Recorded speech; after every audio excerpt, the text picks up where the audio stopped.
ফেনীর আপুদের ভাইয়াদের ফেসবুকে টিকটকে শুধু একটাই নাম, মাটির পেয়ালা মাটির পেয়ালা মাটির সেই মাটির পেয়ালায় আজকে আমিও চলে গিয়েছি। সন্ধ্যার পর থেকে এখানে অনেক অনেক ভিড় থাকে, যেহেতু জায়গাটা একদমই ছোট। অবশেষে আমিও একটু বসার জায়গা পেলাম।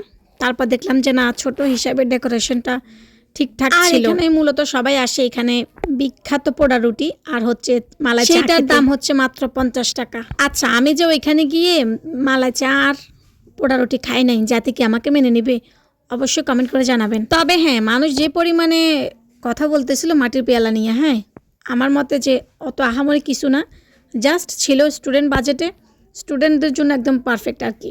আর এইখানে এই যে খাবার দাবারগুলা, তো বাচ্চা কাচ্চারা তো আবার রুটি খেতে চায় না, চাটাও খেতে চায় না। আমি ওদের জন্য চিকেন বলটা অর্ডার করছিলাম। চিকেন বলের টেস্ট নাকি ওরা বলতেছিল আর কি যে হ্যাঁ ঠিক আছে, মোটামুটি ভালোই। যেহেতু আমি কিছুই ট্রাই করি না, সো আমি আমারটা বলতে পারতেছি না। তারপর আমার বাপজানারা বলতেছিল যে ফুপি আমার জন্য একটা মালাই চা অর্ডার করো, আমরা দুজন মিলে খাবো। হ্যাঁ, ওরা কিন্তু একদমই বাসায় চায় খায় না, তো ওখানে নাকি মালাই চা খাবে, তো সেই জন্য যে কথা সেই কাজ একটু ট্রাই করে নিলাম ওদের জন্য। ওরা বলছিল যে হ্যাঁ এটাও ঠিক আছে। তারপর আর কি, এই যে অনেক অনেক মানুষ আসতেছিল দেখতেছি, আর এই যে আপনাদের জন্য সুন্দরভাবে লোকেশনটাও দিয়ে দিলাম, ফেনী ইউনিভার্সিটির রাস্তার অপোজিটেই। সবাই ভালো থাকবেন।